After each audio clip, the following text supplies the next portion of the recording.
Welcome to Dig, a history podcast.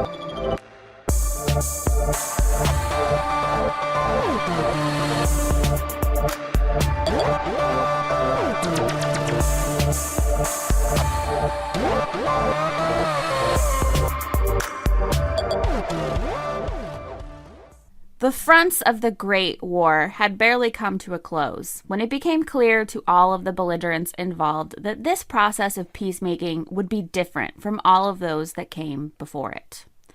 The Ottoman and German empires would be no more, but what would be done with their colonial territories? The 1648 Peace of Westphalia, which concluded the 30 Years' War, is often considered to be the first modern peace treaty. It was the first peace agreement to articulate the concepts of territorial sovereignty. For 250 years after Westphalia, peace negotiations took a certain form. The victorious authorities and their allies gathered around a large map where they redistributed territory up for grabs, in part to reward themselves for a war well fought, but also to punish wayward transgressors or weak, ineffective states. This often led to the grouping of hostile populations together under an even more hostile imperial administrative structure. In the early 20th century political climate, this traditional approach no longer seemed to be an option. Anti-colonial sentiment had risen in Europe and in the Americas during the 1800s, as demonstrated by the Haitian Revolution and the Spanish-American Wars for independence. Anti-colonial movements in Africa, India, Ireland, Vietnam, and elsewhere intensified after the start of the Great War in 1914. Africans, for example, had been chafing under the colonial rule of European powers since the quote-unquote scramble for Africa at the Berlin Conference of 1884. After the 1917 Bolshevik Revolution in Russia, anti-colonial sentiment gained even more steam. In 1919, the idealistic American President Woodrow Wilson brought with him to the Paris Peace Conference his 14 points. Among these points were the doctrine of self-determination, the idea that all peoples have the right to determine the nature of their own governance, and an idea for a coalition that enhanced international security, aka the League of Nations. While progressives lauded Wilson's ideas in principle, the European powers who had won the Great War were skeptical and bitter. Unlike the United States, Britain and France had suffered immensely during the war, and they wanted reparations for their losses. Moreover, most of the officials who made up the French and British states were not ready to surrender their empires. Even though anti-colonial movements had gained strength during the war, they were still in the minority, and very few activists were in positions of power. Nonetheless, the French and British were obligated to convince anti-colonial factions that their claims to the former Ottoman territories were benign and in the territory's best interests rather than in their own. To limit colonial power in a world that was apprehensive about it, a liberalized colonial scheme was created and called a mandate. The mandate would be granted by an international coalition that would be known as the League of Nations. These events transformed the peacemaking process into something that was quite different from those of the past. Or was it? We'll soon find out. This week, as part of our border series, we're telling the story of France's League of Nations mandates in Syria and Lebanon. I'm Marissa. And I'm Avril. And we are your historians for this episode of Dig.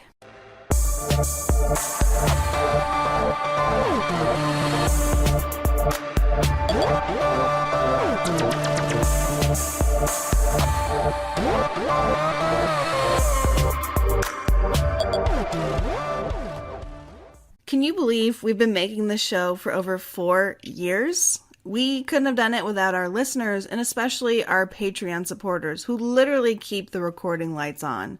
Lauren and Edward, Denise, Maddie, Maggie, Danielle, Lisa, Agnes, Iris, Maria, Colin, Susan, and Peggy, and our newest augur, Jessica. Thank you, thank you, thank you. Listener, if you're not yet a patron of the show, it's easy. Check us out at patreon.com/digpodcast to learn more.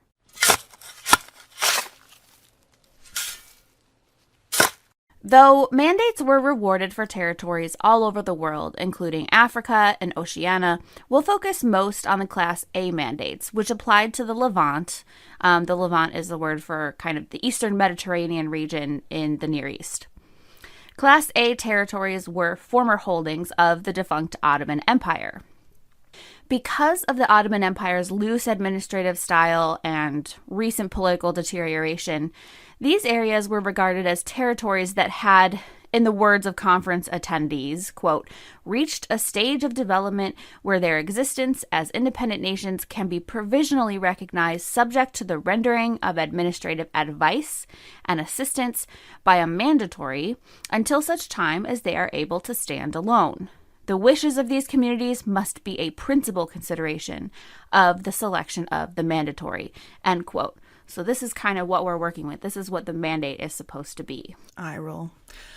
These areas were well on their way to being sovereign nations, and according to the Permanent Mandates Commission of the League of Nations, they merely needed guidance and mentorship from more mature nation states. The areas in question included Syria and Lebanon, Palestine, Transjordan, and Mesopotamia, or modern Iraq. You may notice that some of these areas are particularly unstable today. Many historians believe that the contemporary problems in some of these areas have deep roots in the mandate system. Today we'll explore that possibility through the example of the French mandate in Syria and Lebanon. Traces of Orientalism or anti-Muslim and anti-Arab prejudice can be found in the proceedings of the Paris Peace Conference. During the conference, Eastern European, Balkan, and Norwegian areas were proclaimed to be, quote, sufficiently capable of statehood, end quote. But areas inhabited by more Muslims and Arabs were considered to be, quote, deficient in the qualities of statehood, end quote. Some educated Frenchmen outside of the diplomatic realm superficially noted the Syrians' level of civilization, but deemed the mandate necessary because of Syria's unfamiliarity with republican government. Jean Luque, holder of a doctorate in the administration of colonies, which is apparently a thing, wrote in 1923, quote, since the Levantine peoples are worthy of independence, why impose on them the servitude that is this mandate? It's being imposed for three reasons, and I'm only quoting his first one. First, precisely because the people for whom the mandate was anticipated, having neither the habit of independence, nor the political education, nor the administrative framework, nor the statesmen, nor the functionaries capable of managing the new state, will have risked finding themselves suddenly in anarchy, end quote. It was difficult for the European powers to conceive of a political modernity that did not look like their own. This perception that Muslim or Arab culture was devoid of worth and reason was repeated again and again. For example, in an article by Colonel Wilkinson in the London Mercury, he writes, quote, the fact is that everything worth having in the Arabs comes to them from Saladin, who was born a Christian. To which Lawrence of Arabia, as T. Lawrence was commonly known, replied, quote, the fact is, who told that idiot that? The supreme assumption of it, and Saladin was born a Kurd, which I've never heard tell was the same thing as a Christian. Poof, piffle. Poof, piffle. I just love that. I can't believe did he write that, or is that like a direct quote from his mouth? No, I can't remember. I think that I think he wrote it as commentary on the article, because he always kind of kept abreast of these situations, and I have his commentary on a lot of the speeches as well as articles that were written about this. That's hilarious. And there's like an online database of his manuscripts. Similar prejudices were voiced by British Prime Minister Lloyd George when writing his memoirs, though his statements were couched in seemingly benign terms. So at the time, I don't think people would have thought of this as being derogatory. Lloyd George made romantic allusions to history, as the French would soon do, to historicize a relationship between the Europeans and the Arabs. He did so when commenting on Sharif Hussein's ambitions in Turkey, writing, "Here indeed is a flash of the old Arab spirit that carried the banner of Islam from Mecca through northern Africa, over the Spanish peninsula, across the Pyrenees, and fought a battle for the faith of the Prophet in the valley of the Loire," end quote. Lloyd George's reference to Arab imperialism is especially interesting because it reveals the belief in a long-standing Christian-Islamic binary. The binary begins with the Arab conquest in Europe and is continued in the medieval interactions between Saladin and, well, Salah ad-Din is really the more better way to say his name, but I think it's been anglicized to Saladin, between Saladin and the Norman Richard III. So the implication of such historicizing is that the French meant to take back what was theirs once and for all. They're drawing this long history back to Muslim Iberia and the Crusades and the Reconquista. So within this well-meaning mandate system, there was not only the problems of latent colonial ambitions and bitterness over the casualties of war, there was also the issue of how these European powers were assessing the readiness of these regions for self-rule. In their arrogance, Western Europe saw no issue with assessing the Levantine regions by their own standards for a nation-state.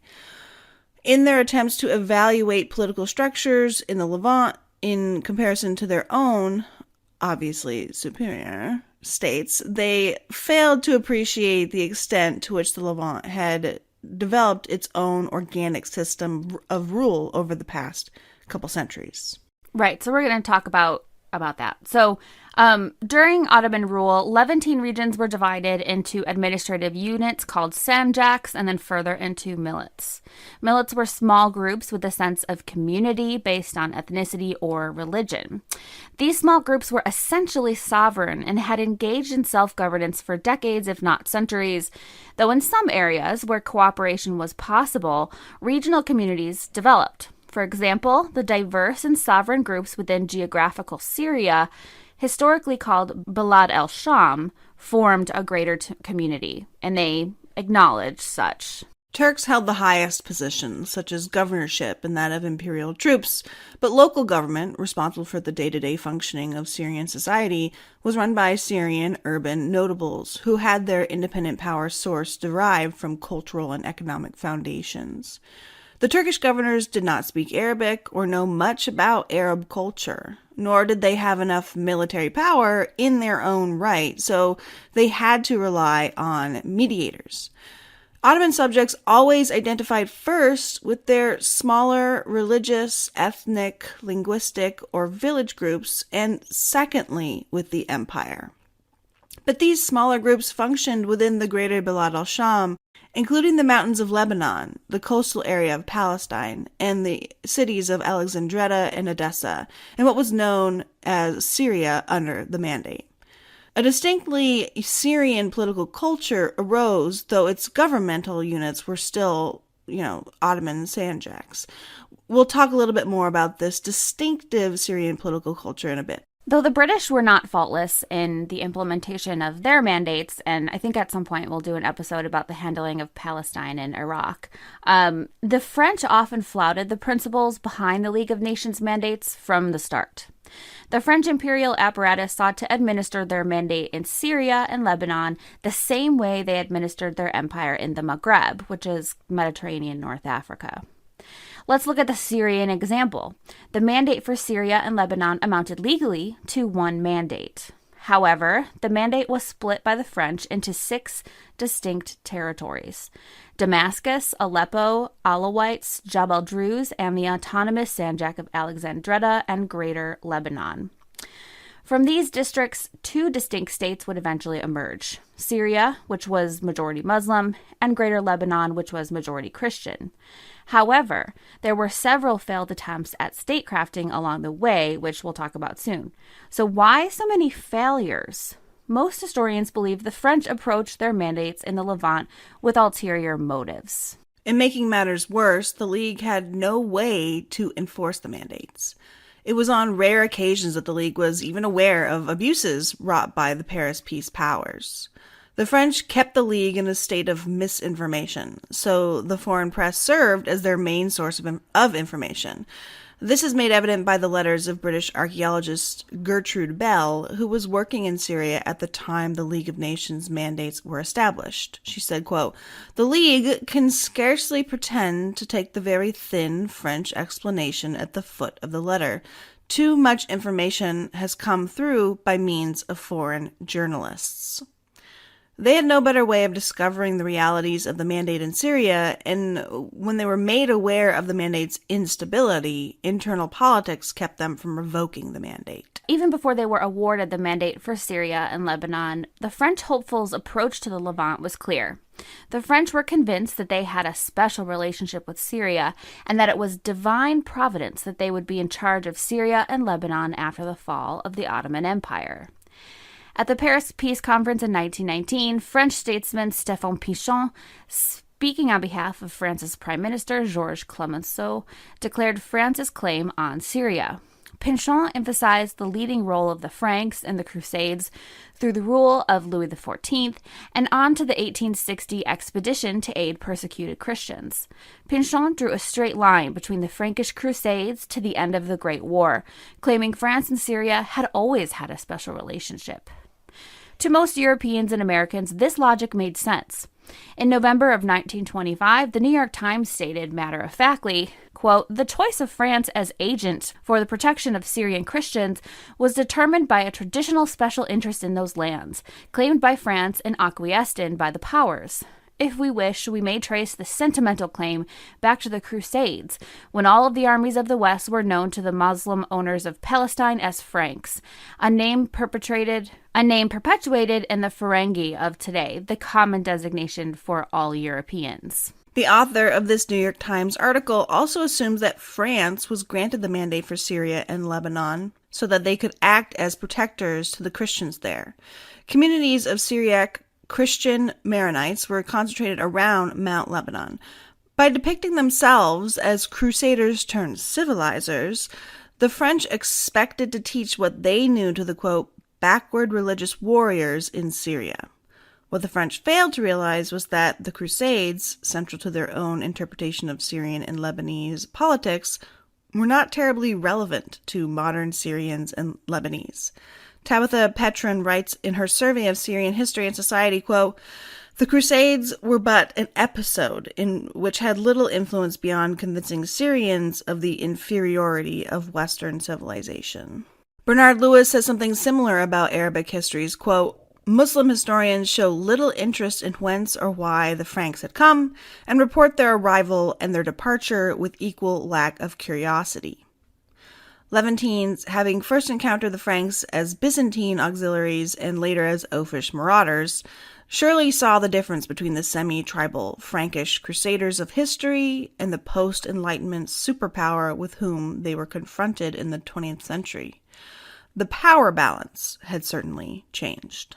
The French conception of Syrian Muslims as crude, fanatical, and in need of French civilizing efforts can be seen in their press releases and interviews in the New York Times.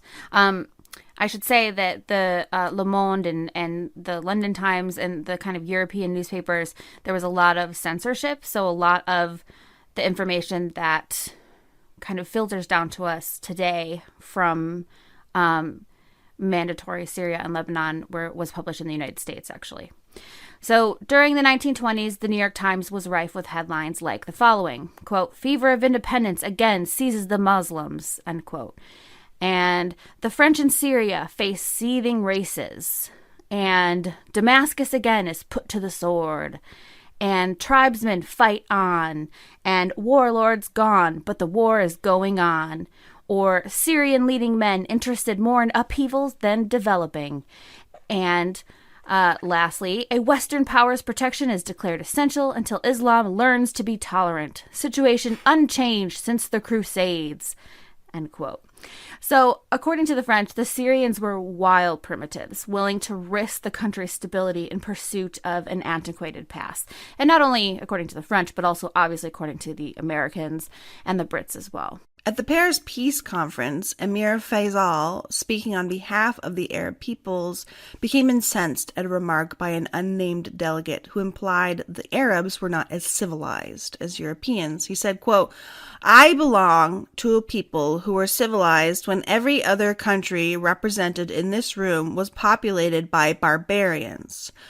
Before the representative of Rome had a chance to protest, Faisal cut him off, saying, quote, "Yes, even before Rome came into existence." Isn't that such a sick burn? Yeah. Yeah! Stab, stab, stab. Muslims in the Levant would have likely chafed at the Orientalist insults hurled at them from the Western European superpowers, but the idea that France should administer the Syrian territory because of a centuries-old war would have just been preposterous. T.E. Lawrence, who was in attendance at the Paris Peace Conference, giddily commented on Faisal's interruption, "But pardon me, which one of us won the Crusades?" He always, did that. I think he was kind of suggesting what Faisal should have said, I think.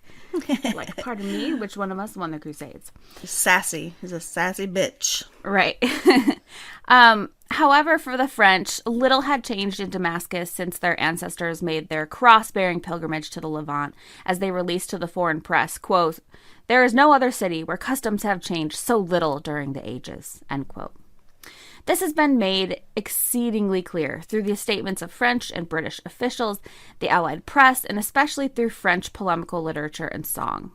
Thus, it was in a political environment that championed self-determination and a newfound enlightened humanism, but still held fast to Orientalist attitudes and centuries-old war-born grudges, that the French mandate in Syria and Lebanon was implemented.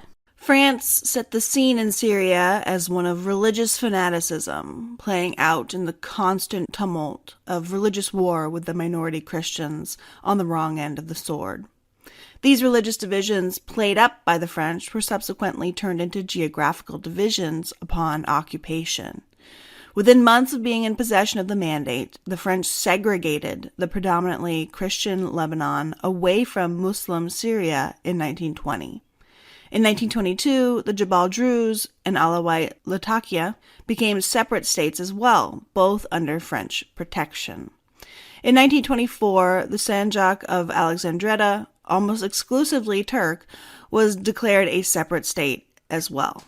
The predominantly Sunni Arab cities of Aleppo, Damascus, Horns, and Hama were under the same administration for virtually all of the mandatory period. The French saw Syria in terms of sectarianism, portraying its pluralism as an ailment in a sick, backward Syrian polity. As one historian put it, in emphasizing communal differences and aspirations, the French claimed to be bowing to political reality and popular desire. However, their interpretation of political reality conveniently fit their desire to weaken pan-Syrian sentiment and Arab nationalism. It's fair to argue that the French were attempting to sabotage the Syrians by instituting artificial geographical divisions that emphasized differences rather than commonalities. Right, so it's weird because in the past, a lot of times, empires would just kind of take over these huge swaths of areas and just kind of treat them all the same, even though there was so much difference. In this situation, it's kind of the opposite. The French are saying, oh, look at how different all these different people are. Let's, give them all their own little state or whatever. And it sounds good, but in practice, it actually is messing everything up. Right. In line with this mission, the French made much of the presence of a Lebanese Christian community, the Maronites, as we mentioned before, within the mandate for Syria and Lebanon. The Maronites were the medieval guardians of the Franks. They were in communion with Rome, and they were hated by the majority of Syrians. But there's considerable evidence that the dislike of the Maronites in the 19th and early 20th centuries was a response to their antagonism of the predominantly Sunni Syrians upon the arrival of the French troops during World War I. Syrian Christian Dr. Fars Niemer said in 1919, quote, "The hatred between Muslims and Christians, which I watched gradually disappearing and rejoiced to watch it disappear, had revived with astonishing speed since the French have been in Beirut. Maronites openly boast that their day has come and exasperate the Muslims," end quote. The Maronites did indeed believe their day had come. The Maronite hierarchy had aspirations for a great Lebanon, and they're probably responsible in part for France's misinformation as they championed the idea of separation, citing their plight as a Christian minority. However, the small Christian community could never maintain a state of their own without pulling in the adjacent Muslim communities. The Maronite clergy, relishing the idea of presiding over the majority in a small state, assured the French that the inclusion of non-Maronite areas into the state of Lebanon would not be a problem. However, the request was never feasible because such a small Maronite state was so weak that it would have always had to depend on the French for survival. Such dependence was hardly sovereignty, which was the goal of France's mandate. What is more is that the Lebanese state further injured anti-French agitators by waving their new flag described as the, quote, tricolor of France with a cedar tree on the white ground.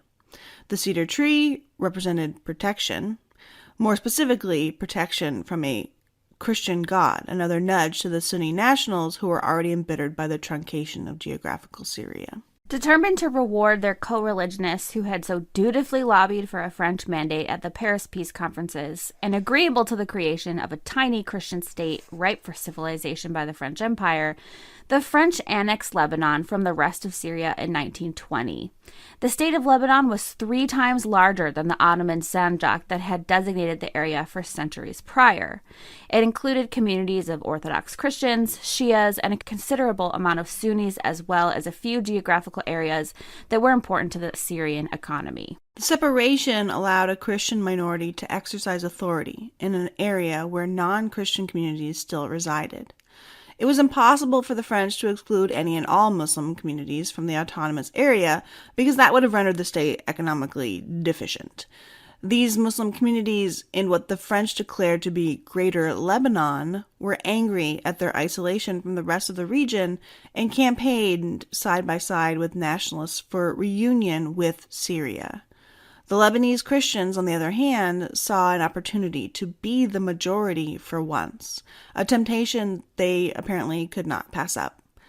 The result was what appeared to be religious hostility, the likes of which had not been seen in the area for centuries, such as Nimmer described. Most scholars agree that French nation-making in Syria-Lebanon was disastrous. Before the arrival of the French, the Syrians had, over time, created a way to coexist as loosely united Sanjaks under Ottoman rule, relying on localized governments and economic networking. They were geopolitically divided along religious lines, but these divisions transformed over time into separate political units. The population in each individual unit was united by a common religion, language, ethnicity, geography, and economy. Hostility between these units was relatively minimal under the Ottoman-style organization. Hostilities escalated when France tried to group different units into a nation because these small political units never had to collaborate as co-citizens in a European-style state. Operating according to a paternalistic, religion-based campaign, the French were unwilling to dignify the native structures already in place at the fall of the Ottoman Empire. Unable to reconcile this current system to the only concept of nation that they, the French, considered civilized, the French viewed Syria's unique geopolitical organization as the religious separatism of an uncivilized people. In doing so, they radicalized Syrian religious groups and emerged as bipartisan protector of the various groups in the Muslim world. They also debased Syrian political culture by creating a European-style nation in Lebanon and blaming the fanaticism and stubbornness of the Syrian people for its failure. Right, so they're kind of imposing this inorganic system on a place that already has a system. That was working, but it just didn't look like their own. Right. So the French did something similar with 2 other ethnic groups occupying the Mandate territory. The separation of the Jabal Druze and Alawite Latakia from the rest of Syria is even more indicative of how France's imperial efforts sabotaged political unity. Both groups, the Druze and the Alawi, were apostolical to Islam and therefore afforded less tolerance than people of the book according to Sharia law. Nonetheless, the gradual shift of importance from religion to other categories within Syrian politics applied to these groups as well. The gradual secularization of Syrian society had already taken root by 1860, which is apparent upon closer examination of what is traditionally considered a religious war. The French intervention in the Maronite Druze Wars of 1860 was, much like their mandatory administration, a mixture of French aid and French sabotage. A controversy erupted over who would receive governorship of a sanjak to which Maronites and Druze belonged. One candidate was favored by the Maronite peasants, the French, the Ottomans, and the Maronite clergy, and the other one was backed by the Lebanese overlords, many of them Druze, and the British. To gain support for their favored candidate, the French encouraged the Maronite and Druze peasants to rebel against their overlords, inciting long-standing peasant grievances. Upon eruption of this peasant revolt, the Druzes sought to fight alongside the Maronites against their overlords. But Ottoman authorities warned them not to join in the class struggle with the Maronites, so they protected their land in case the destruction reached their area. Right, so instead of joining the class struggle, they just sat back and protected their land. Okay, now I understand. The revolt did, in fact, intensify, compelling more and more Maronite peasants to rebel against their overlords, some of whom were Druze. The Druze peasants then came back to the rescue of Druze overlords against the French-backed Maronites, which is no surprise, as it was the Druze overlords who put food on the peasants' tables and could just as easily take it away. The Druze, being more skillful fighters, killed greater number of Maronites than vice versa, and hence the misnomer of Christian massacres of 1860. So, one may argue that this was essentially a class struggle that was elevated to the status of an ethnic war thereafter, and mostly incited by the French themselves. Some, like the Imperial French, argued it was a religious war. Quote, in 1860, Damascus was the scene of a terrible massacre of the Christians. More than 6,000 were killed by the Muslims, whose minds had been greatly excited by the Indian Mutiny, end quote. But many Sunnis sided with the Maronites, Shias protected Maronites and other Christians from Druze attacks, and most Greek Orthodox were on the side of the Druzes. Cross-religious alliances during the rebellion make its designation as a religious war inaccurate. As we mentioned before, France used its involvement with the Maronites during the Crusades and its intervention in the conflict of 1860 to stake its claim on Syria. These contentions rested on the notion that the Syrians were socially and politically divided along religious lines, and that it was only natural that aid should come from the traditional knights in shining armor, the French. Which is funny because if you're actually fighting for something, your armor probably isn't very shiny. A critical examination of the 1860 skirmishes not only reveals France's hand in the eruption of the skirmishes, but also reveals that religious loyalties were secondary to others, in this case class and ethnicity, even at this very early time. The creation of the independent Jabal Druze in 1921, which was supposed to be one of France's obligations under the Mandate, was also unsuccessful, resulting in its reattachment to Greater Syria in 1936. The state of Jabal Druze was disorganized and disunited from the start, deemed as an unviable national entity. One reason for this was the class of Druze professionals who, vying for political power in the urban notable scene, joined forces with predominantly Sunni Syrian nationalists. France's unsuccessful separation of the Jabal Druze from Greater Syria suggests that this movement away from religious identification was even more advanced by the early Mandatory period. Historian Philip Corey writes, quote, under the Ottomans, Druze and Alawite religious differences, cultural and political backwardness, and physical isolation kept these two minorities out of the mainstream of political culture. Between the wars, the French authorities spared no efforts to promote and exploit this separatism, end quote. Unfortunately for the French, Syrian separatism had its limitations. According to Corey, quote, despite the insular defensive attitude of the Druze community with its esoteric religious beliefs, feudal social structure, physical isolation, and long history of armed resistance to external interference in the Jabal's affairs, by World War I, the Jabal had been irretrievably lured into the orbit of Damascus. Damascene merchants and bankers financed the Druze cereal crops, and Druze notables visited or spent winters in the city among the Sunni urban notables. Druze leader Sultan al-Atrash communicated with urban nationalists using a Druze-run office in Damascus called the Druze Agency. The Druzes enjoyed the sovereignty they thought they were being awarded upon declaration of their separate state in 1921, but seeing that this sovereignty was in name only and still rendered them dependent on the French, the Druzes used these connections to instigate the Great Syrian Revolt in 1925.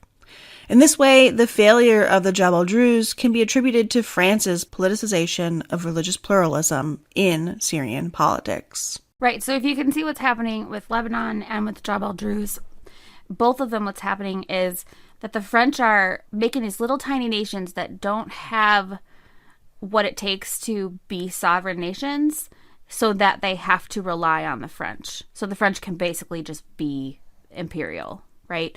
But they're saying, oh, well, we're giving them their own separate state because they're separatists. And yeah, there were separatists. But there were also a lot of people who believed in Syrian or Arab unity. Right. And they were just pretending that those people didn't exist so that they could get what they wanted, if that makes sense. It does. The same overemphasis led to the similar failure of the Alawite State, 1922 to 1936, within the Mandate. With its capitals in Latakia, the Alawite State was another nationally unviable unit. As the French granted autonomy to the Alawis, they once again isolated Sunni Arabs from Greater Syria, as complete political separation of religion was impossible. A Sunni Arab landowning class in Latakia, rendered impotent by French geographical divisions, aligned with Syrian nationalists, just as Lebanese Muslims and Druze notables had. The Alawite State was in disarray, resulting in its reincorporation into Greater Syria in the 1930s. The Alawi case is exponentially more complicated than that of the Druze. However, because after reincorporation and French evacuation of the country in 1946, the Alawis became the most powerful class in Syria. Far from indicating the success of French minority-favoring policies, the case of the Alawis is one that supports the argument for a sophisticated Syrian political culture and how the French underestimation of that culture resulted in the radicalization of Syrian religious groups. According to Daniel Pipes, quote, "For many centuries, the Alawis were the weakest, poorest, most rural, most despised, and most backward people of Syria," end quote. Today, they are the ruling elite, at only 12% of the population in Syria.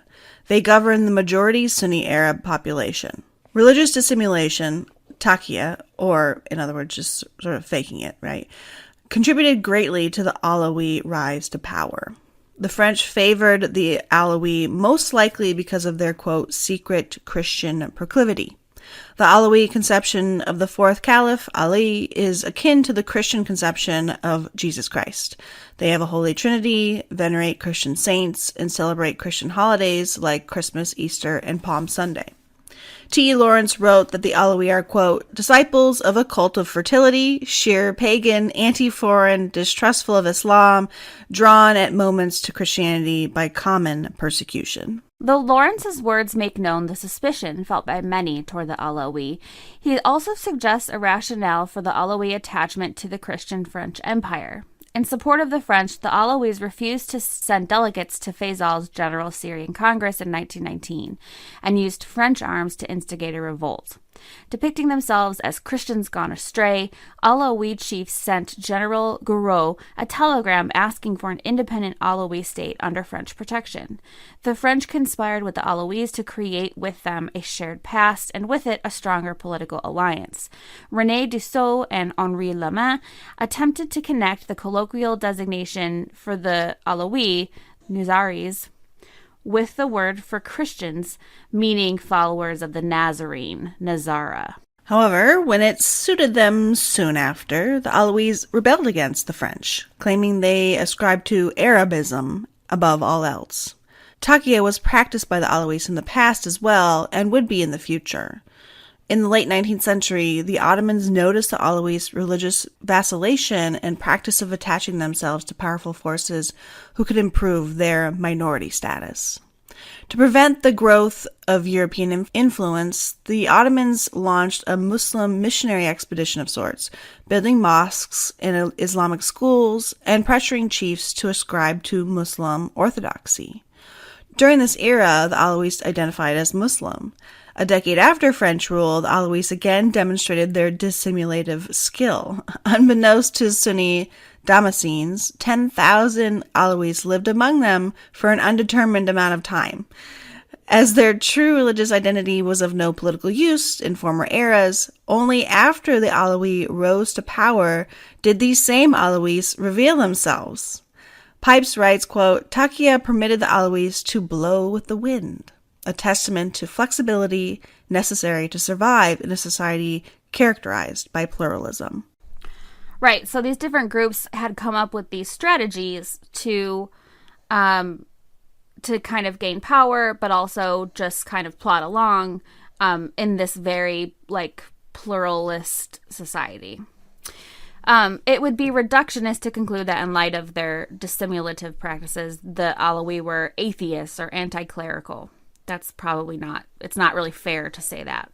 It's not like they're just making crap up and pretending to be religious, or not religious, right? But their case implies that in Syrian society during the Mandate, economic and political power was more important than doctrinal matters. The Alawi only used Christianity as a tool to gain French favor because they justified their occupation using religion. More important is their willingness to adopt any religious practice. Matters of doctrine were less important than improving the lot of their social group. This social setup was in place before the Mandate and continued long after the French left, allowing the Alawites to rise to power. Nimmer's observation of a decrease in tensions between Christians and Muslims in Syria prior to French control is supported by Corey's research. Evidence points to a decline in the role of religion in Syrian society beginning in the 19th century. During this time, many religious figures lost their power base. Of the three main groups that compose the newly consolidated ruling class of urban notables, only one group gleaned its power even remotely from a religious base. The ulama and the ashraf composed this group, but in Syria, they were authorities because they, quote, were the guardians of urban civilization and Islamic high culture, and not because theological scholarship or primogeniture gave them such authority.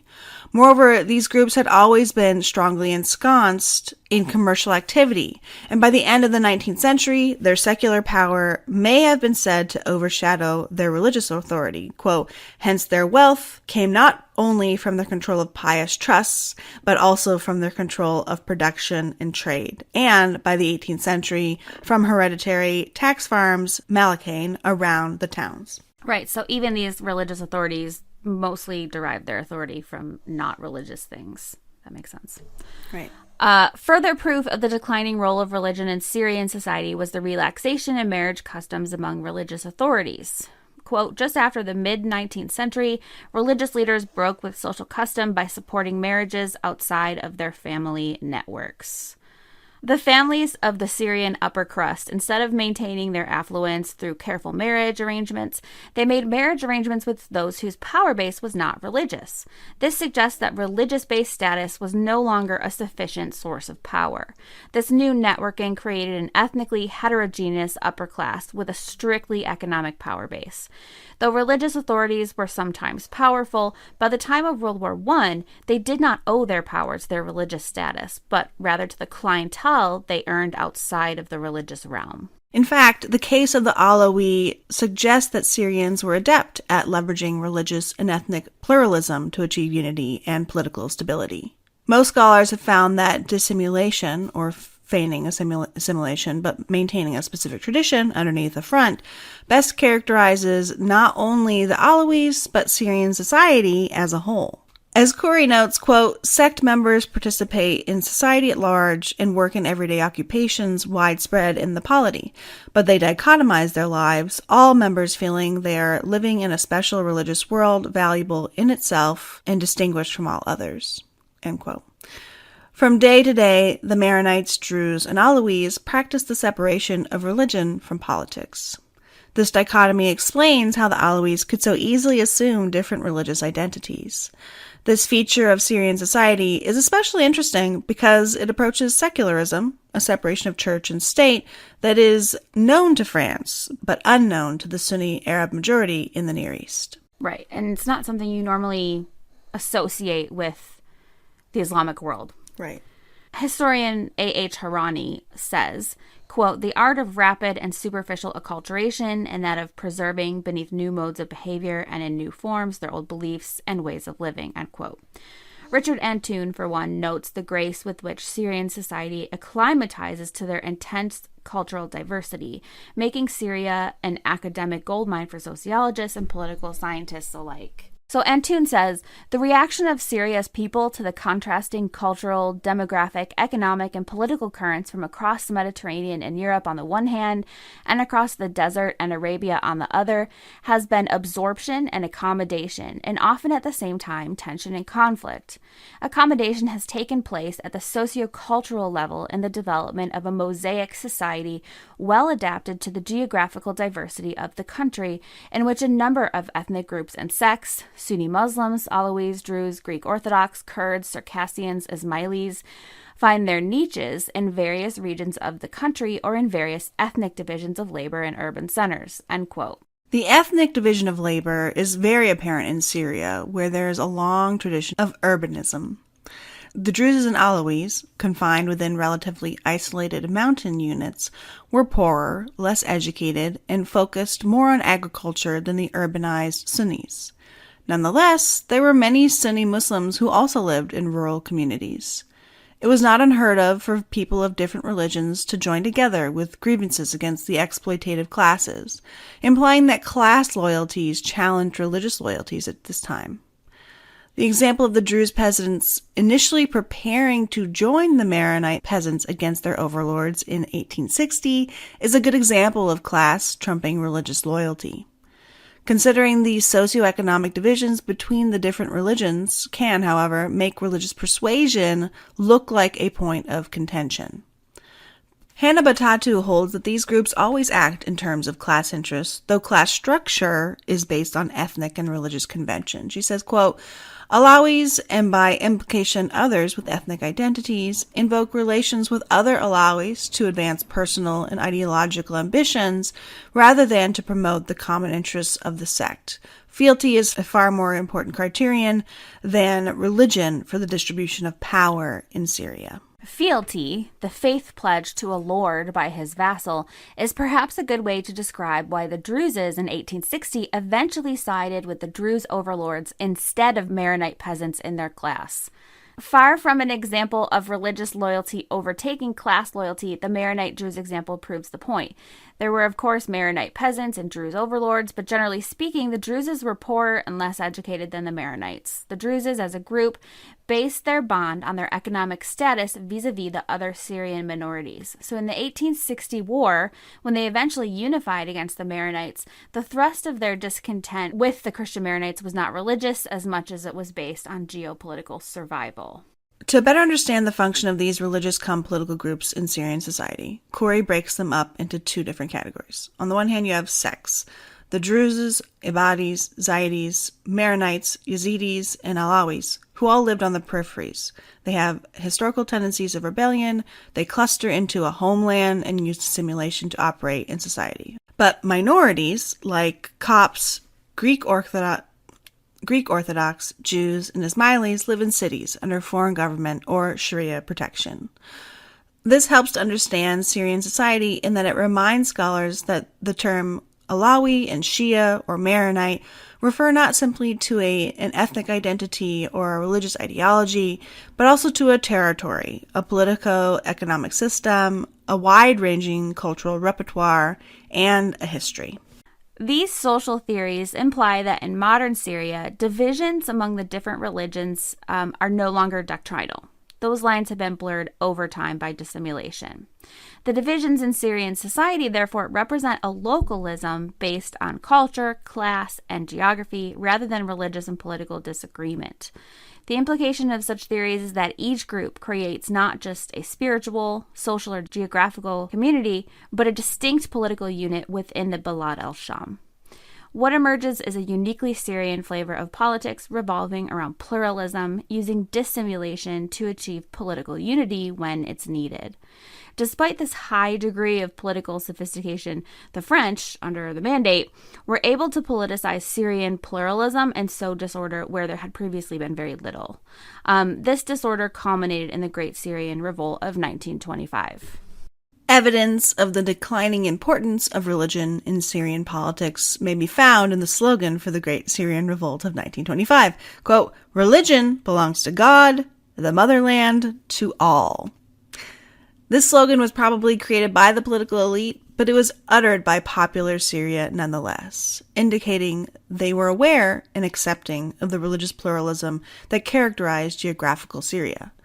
Moreover, they insisted that they all belonged to geographical Syria in some way, even if they couldn't form a nation like the French or British nation. From the French, Syrians asked for national sovereignty, a loosely united Syria, a decentralized government, and a liberal constitution. Unfortunately, the units which were to be loosely united were not specified. Right, like who are these units, right? Right. The Great Syrian Revolt was sparked when Druze leader Sultan al-Atrash attacked French forces after they arrested a Lebanese man accused of trying to assassinate Gouraud, and the French responded by raiding and bombing his home. So, a hell of a lot going on.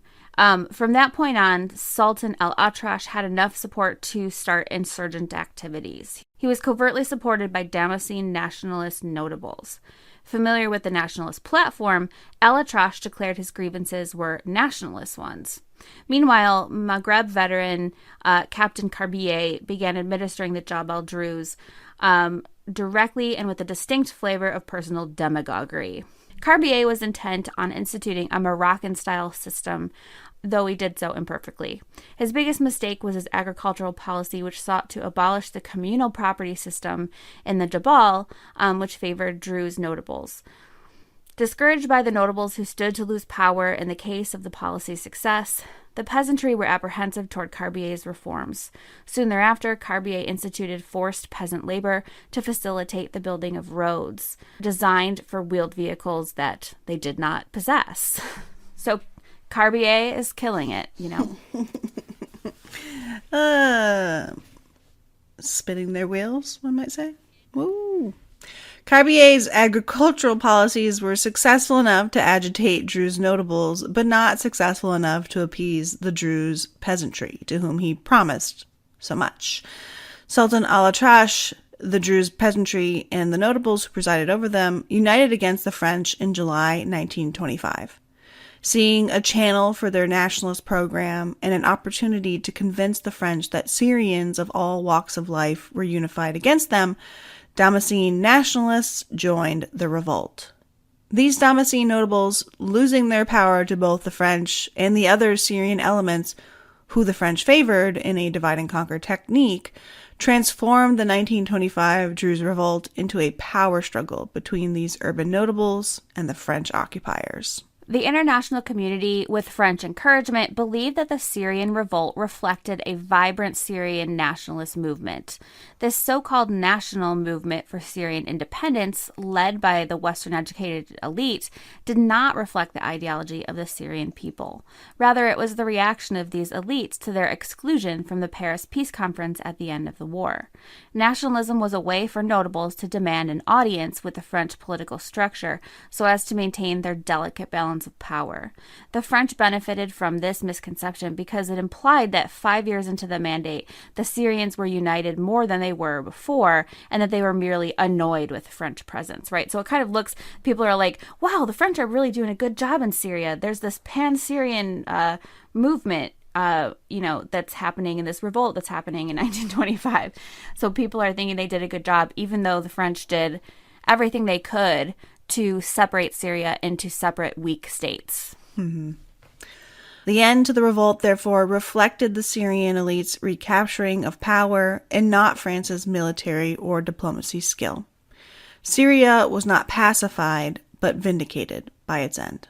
Because the French were unable to fund direct administration of Syria, and because the League of Nations demanded that the mandate only be temporary, it was necessary for the French to operate with the help of native elements. Therefore, the Syrian elite exercised power by aligning itself with the foreign government of the time, but they were obligated to maintain an independent power base, as the foreign government itself never conferred official power to them. So the mandate makes it very slippery as to they're like, we're not really colonial, but we're kind of colonial, and nobody knows where that line is. One historian says, quote, given the intrinsic illegitimacy of France's position and its penchant for dictatorial policy, I should say penchant because that sounds... No, I like penchant better. Penchant. Penchant.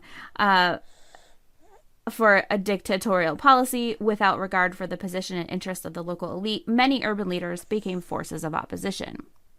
They had to appear more as the spokesmen of the people in the halls of power than as agents of the French, end quote. So it was easy for nationalist notables to extract support from the disaffected Syrian classes because it quietly emphasized religious solidarity against the Christian French. And this was the case even though the movement was bourgeois in character, as you can kind of glean from the nationalists' failure to make economic and social equality a part of their program.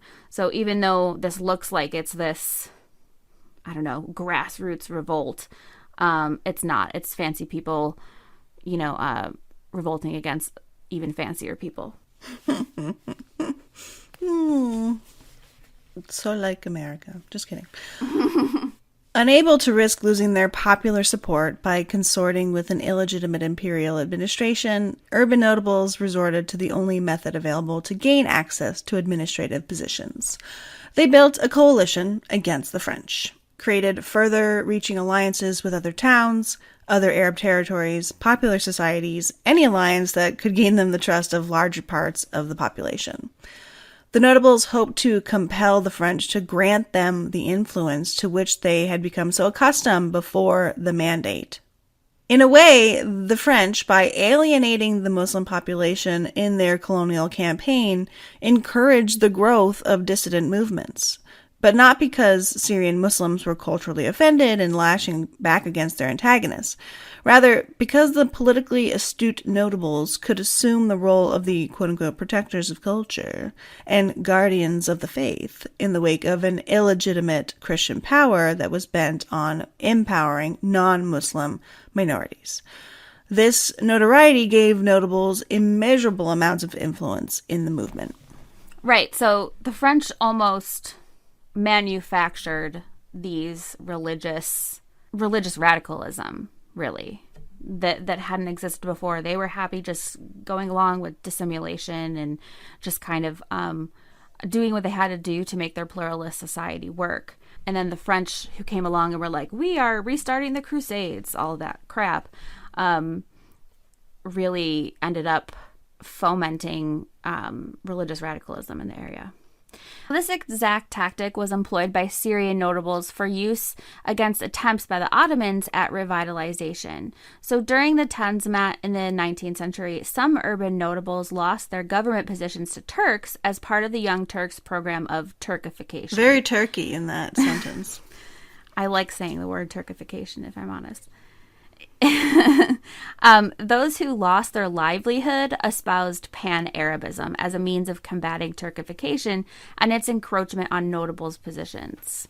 As one historian puts it, thus, during the war, when many notables began to jump from the sinking Ottoman ship, they grabbed, as they fell, the rope of Arab nationalism.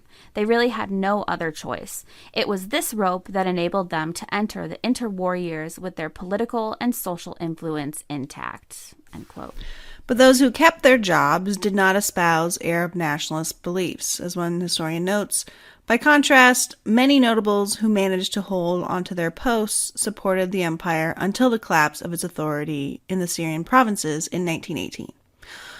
Likewise, during the French Mandate, the powder keg of Arab nationalism was only tapped by Syrian notables whose status was in jeopardy. Moreover, notables only mobilized their nationalist forces in the short term with very specific goals in mind for fear of isolating the French and therefore losing the French support they sought to earn. According to Corey, at times, quote, the elite feared mobilizing the streets, the mosques, and the schoolyards even more than they feared the French. Should the movement spin out of control, it would destroy their chance at an exchange with French administration. Scholars disagree about the consequences of the Great Syrian Revolt. Miller holds that after the revolt, the French were aware that the local officials held all political power. The Syrian national movement was artificial, and that Syrian society was so fragmented. And this is a quote from Miller. Quote, notables joined the revolt in the hope of reinforcing their power. Ironically, many of them who were in power at the start of the revolt were out by its end. In many ways, this revolt marks more clearly and decisively than the end of the war the disintegration of political culture of the Ottoman Empire in Syria. So Miller is saying the Syrian, structure kind of continued until the French destroyed it, as culminated in the Syrian Revolt. Corey maintains that the notables were hesitant to participate in the revolt, but their inability to maintain power in any other way made it a necessity. As the revolt spread beyond the Jabal Druze, they saw the opportunity to get the attention of the French while appearing as popular champions. The difficulty the French had at putting down the revolt inspired them to make certain dispensations that they had otherwise been hesitant to grant. The result was that urban notables were able to revert to the method of mediation that they were best at. They continued from that point on to rely on diplomacy and limited protest to achieve their political goals as far as the French were concerned. This way of achieving independence, as Corey calls it, was the notables' preferred method and saw them through the rest of the mandatory period. They operated exactly as they had during the 19th century. This is in opposition to Miller, who claims that the notables lost power as a result of the revolution, implying that the French had won that power struggle. But this power balance was exactly what these notables had been seeking in the first place, thus making their politics successful. Right. So some people argue that, hey, in a way, these Syrian notables got what they wanted. Miller claims they did not. And that's the slippery nature of working on the history of the Middle East, is that nobody agrees what actually happened, much less how to interpret what happened. Therefore, the espousal of radical ideology was a way of maintaining the delicate status quo that the French had interrupted, rather than a show of destabilizing might against French control. This can be said not only of the Syrian notables who were openly nationalists, but also of the Druze notables who espoused nationalist ideology once the French began depriving them of their influence. So basically, when the French started messing with stuff, that is when this pan-Arab nationalism and sometimes Muslim nationalism developed. This goes against everything the French were saying about Syrian politics at the time, blaming the lack of order in Syria on its Muslim citizens rather than on deluded, high-handed French policy. High Commissioner Juvenal said the following about Syria. If the people are not enjoying the fruits of such free institutions today, Syria had none to blame but those who are fighting you at the present moment. It is better to prefer peace to victory. The enemy, by his attacks, pillaging, and massacres, forces us to continue the fight until we have set up that degree of independence and prosperity which the people of Lebanon and Syria aspire to, and which only the rebellion of today retards. The commissioner has made clear that the Christian population and all the foreigners will be protected with the full force of the French army. So he very slipperily, I don't know, it says that these people who are unhappy with French control are the ones to blame for the lack of a unified state. Which is kind of like how colonialism always works, I guess. The Druzes, particularly, were singled out by the Francophile press as being the inherent wrench in the gears of the French mandate in Syria. According to them, in all cases, were the Syrians in support of the French, quote, save among the ever-intransigent Druzes, whose very religion made them opposed to all compromise. To the international community, the revolt reflected the fanatical mayhem of Muslim nationalists who espoused views based on independence, but had neither the level of civilization to achieve it, nor the sense to welcome French aid in achieving such goals. As the French gave in to the demands of the Syrian political elite, the revolt wound down, telling the world that the French were back in control of their mandate.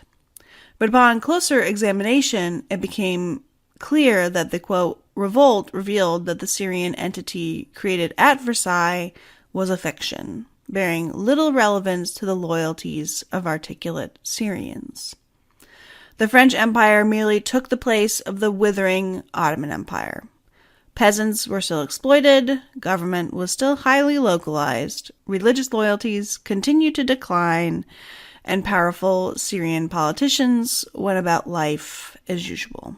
Arab Muslims, Druzes, Alawites, Maronites, and all the other groups in pre-mandatory Syria, though they did clash, did not draw their anger from cross-century holy wars harkening back to the time of the Crusades. Rather, their pre-mandate quarrels were based on complex ethnic, geographical, and political rivalries that did not involve the French or the Ferengi in any way. In fact, many historians argue that these sectarian conflicts were not conflicts at all, but just the outward appearance of a geopolitical localism that did actually function in a stable way without European interference. As historian Joyce Liberty Miller puts it, quote, "The attitude at Versailles was that the death of the Ottoman Empire left a void which would soon become chaos if a rational structure were not developed. In fact, no complete void existed," end quote. Instead of resolving conflicts in mandatory Syria and Lebanon, the French indulged in this patriotic historical fantasy that they were modern-day Christian crusaders, there to save the Christians in the Levant from Muslim hostility. Historian Philip Corey put it this way, quote, "Given the skew of French moral influence, Frenchmen preferred to emphasize social and cultural differences among Syrians and to interpret these as the products of endemic sectarian conflict. Where the French saw Syriac peoples of two different religions engaged in separatist or hostile behavior, they saw it only in the form of a dialectic between a less civilized version of themselves, the Maronites, and the modern version of the medieval Mohammedan infidels, a Muslim fanatic hell-bent on preventing national unity." They saw what they wanted to see. Yes. And it's so weird to me because it's not, I don't mean to imply that there is not sectarianism or that there isn't conflict. There isn't ethnic or religious conflict in these areas. There definitely is. But there is a lot of evidence by sociologists and historians that doesn't have to be a problem. That Europeans think of it as a problem because we believe in these very kind of large, centralized nation states, and we're unable to conceive of a state that is functional that does not look like our own. Some people would argue, that even though Syria and Lebanon had their problems already, that the French, that they could have resolved those issues and maintained sovereignty themselves if the French hadn't come and chopped them all up into tiny pieces and turned all of these different groups against each other and then said, "See, we told you they're incorrigible," It's really frustrating, especially since the system was supposed to be a more kind of humanitarian, culturally sensitive version of colonialism. Mm-hmm. Right. I guess there's just no such thing. Is what it comes down to. Thanks for joining us today for this long and complicated episode. I know it's a little bit more geopolitical than we normally get, but I kind of felt like we needed that for our Borders series. And if there's any place where borders are problematic, it's in the Levant. So make sure you listen to the rest of the episodes in our Border series. You can find transcripts and show notes at digpodcast.org. You can find us on social media at dig_history, Twitter, Facebook, and go to our Patreon if you'd like to support us. Thanks, y'all. And if you're looking to bedazzle yourself in some epic dig swag, you can visit our TeePublic store, find the link to our swag store, as well as those transcripts and bibliographies for all of our episodes at digpodcast.org. Bye! Bye! to Orientalist over the causalities of war. casualties. Paris peace. Just ignore that. Okay. And British were obliged, or no, obliged. Sounds like a very British thing. Okay. Or a name perpetrated in the Ferengi of today. The common... Perpetuated. What did I say? You said perpetrated twice. Um, And Lebanon. Did you say Lebanon or Lebanon? I say Lebanon, but it's okay. I think they're both correct. It's just... No, I think Lebanon is Lebanon, New Hampshire, and so that's why I say it that way. Harkening back to the time of the Crusades. Including the mountains of Lebanon. Damn it, I did it again. Colloquially, colloquially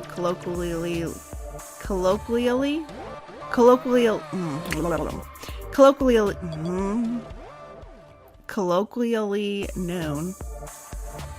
I'm gonna use commonly.